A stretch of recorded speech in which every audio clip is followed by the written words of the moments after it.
O abusador predador é aquele que abusa e queima a criança, corta a criança, espanca a criança e chega até matar a criança também. Meu Deus. Existem esses são os predadores, mas eles são essas pessoas assim que se está do seu lado...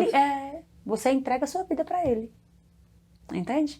Então, por isso que a gente vive num mundo, e aqui eu não estou tocando terror, mas a gente vive num mundo que a gente tem que ser prudente. E o ruim é que muitas pessoas confundem prudência com superproteção. Nossa, que mãe superprotetora. Exagero. Você está exagerando. Exagero, o que é que tem uma criança de 4 anos ir para a festa de pijama? Da escola, o que é que tem? Gente, não era nem para existir festa de pijama para criança de 4 anos de idade. Mas é na escola. Sim, mas é uma noite. Vão ter pessoas que dizem, como é isso? A gente tem que instaurar, realmente estabelecer uma cultura protetiva. Né? Então a gente tem que estar de olho, como eu coloquei aqui, olho nas crianças e nos adultos que estão ao redor das crianças. Né? Em qualquer ambiente. Sim. E você falou da questão da mudança de comportamento, né, da criança, que é um dos sinais mais fortes, e quais outros sinais que a gente deve ficar atento com relação à criança?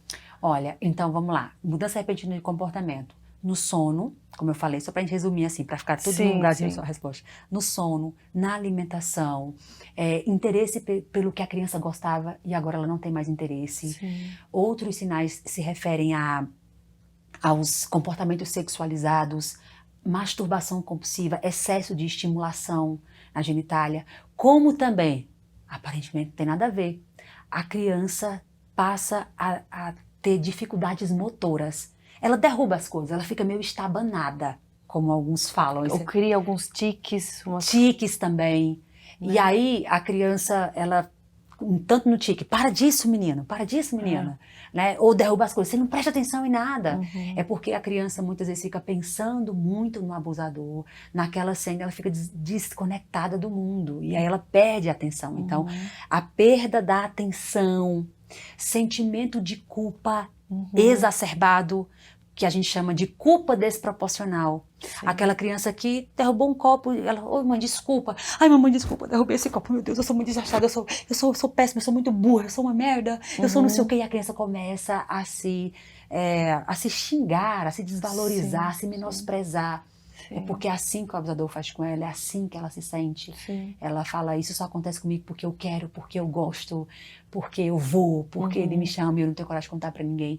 E ela vai apresentando esses comportamentos disfuncionais. Sim, e muitas vezes nesse comportamento, o adulto que não está entendendo o que está acontecendo, às vezes pode agir de uma forma agressiva, como você falou, xingando, e ela se sente mais retraída ainda, né? Para se abrir, para contar o que está acontecendo. E no caso, como trazer esse acolhimento e tentar retirar da criança algo que ela está vivendo? É uma pergunta que muitos me fazem. Leiliane, o que eu tenho que fazer com meu filho? Como tem que ser o nosso relacionamento para ele poder me contar se alguém fez, abusá-lo, cometer algum abuso sexual contra ele? O que eu tenho que fazer? Eu falei, olha, não é receita, é relacionamento, é conexão. Como uma paciente minha me falou, ela não conta que o tio fez isso comigo, não conta para meus pais. Eu falei, por quê? Ela falou, eu derrubo um copo e minha mãe me bate, e se ela souber que o tio pega em minha petita? Ela vai me bater muito. Então, crianças que apanham, já é comprovado que elas correm muito mais risco de serem abusadas. Elas correm mais risco. Crianças que são educadas nos gritos, castigos severos, há uma desconexão. Porque, veja, por isso que eu trabalho sempre educação sexual, emocional e prevenção ao abuso. É muito difícil proteger uma criança do abuso se eu não tenho conexão emocional com ela. Por quê? Porque o primeiro passo do abusador é se conectar emocionalmente com a criança. Na fase de aliciamento, ele dá presente para a criança, ele elogia, fala que ela é mais bonita, mais inteligente, ele brinca com ela. Ele vira o melhor amigo. Melhor amigo. Só você me faz tão feliz. E a criança fica encantada porque ela não ouve isso nem dos pais. Ou, quando o abusador é dos pais, às vezes o outro pai, a outra mãe, enfim, não tem tempo. E a criança, ela fica o quê? Nós estamos numa era de abandono emocional muito grande. De ausência do pai e da mãe muito grande na vida dos filhos. E alguns realmente é por não terem opção nenhuma. Trabalho o dia todo, mas eu trabalho o dia todo, quando eu chego em casa ainda vou ficar no celular. Então, o abandono emocional é um tema que está sendo muito estudado pelas neurociências, Sim. pela psicologia. E aí, o abusador entra nessa brecha, porque o abusador ele não está ali, a maioria não faz parte da rotina da criança, ele percebe esse relacionamento. E aí ele entra tamponando essas lacunas, oferecendo o que a criança precisa. E ele se mostra solícito. E aí essa criança passa a ter uma ligação maior com ele por causa da atenção e da carência dela. Então ela está no deserto de presença e vem um saciando com água geladinha para depois dar o bote. Sim. E aí, nesse contexto de toda a sedução, ele abusa. E depois fala, é um segredo só nosso. E daí tem essa parte do segredo. Do segredo, né? Que é a grande ferramenta dele, é o segredo. É um segredo só nosso, não conte pra ninguém, sua mãe não vai gostar, ela vai te bater. Aí ele começa a usar a rotina da criança contra a criança. Olha, se você faz isso e isso, sua mãe já briga com você. Você acha que adulto acredita em criança? Adulto acredita em adulto. Quando a criança fala, eu vou contar. Que a maioria não tem esse de vou contar, porque não recebe educação sexual, não sabe. E aí, imagine agora essa criança confiar nesses pais que muitas vezes estão presentes, que educam gritando, batendo e tudo mais. A pergunta que eu sempre me faço, que eu também não sou mãe perfeita, eu erro todo dia, aprendo todo dia e pela misericórdia e muito estudo, a gente vai conseguindo melhorar, mas muitos são os desafios.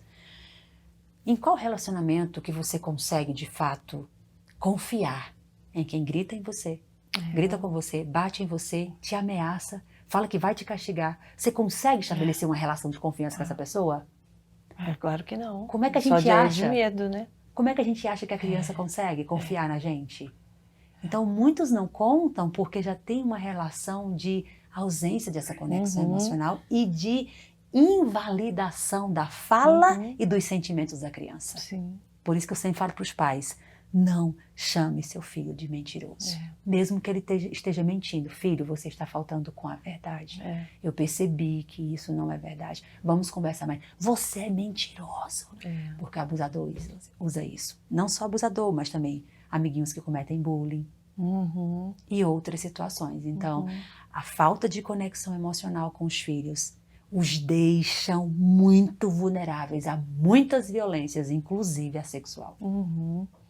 E a questão da erotização infantil que você estava falando, eu acho que muito tem a ver com a falta da presença também dos pais ou da sabedoria do que aquilo pode gerar, né, na vida daquela criança. A gente vê as danças, as vestimentas, desde pequenininho, das meninas ainda mais, né, como se fosse a adultização da criança, que pode sim levar, primeiro, eu creio, né, maior número de abuso, porque acaba transformando ela em mini adultazinha, erotizando mesmo, tipo, as bonecas, né, e está havendo um domínio, né, um cerco, né, nas crianças com relação a tudo. E os pais, muitos não estão percebendo, estão ali, né, vivendo suas vidas, né, aonde você percebe que é mais importante dos pais terem a consciência de que não é uma brincadeira, que a criança não é uma bonequinha erótica e que aquilo sim pode estimular os olhos, né, de um abusador e deixar a criança ainda mais vulnerável. Olha, sobre a erotização a gente tem que fazer uns 10 podcasts, tá? Porque a erotização infantil, ela é um combustível da indústria, da pedofilia e da pornografia na infância. Dos pornógrafos que usam a imagem da criança, certo? Então, assim, querem convencer que é só uma música, é só um rebolado, é só uma roupa tal. Não, a erotização infantil, ela impacta diretamente no desenvolvimento da sexualidade, no desenvolvimento emocional, no desenvolvimento cognitivo da criança, a capacidade de aprender na escola. Entende? Não pensem que a erotização é só para o sexual, que já seria muita coisa. Não, ela atrapalha todo o desenvolvimento da criança.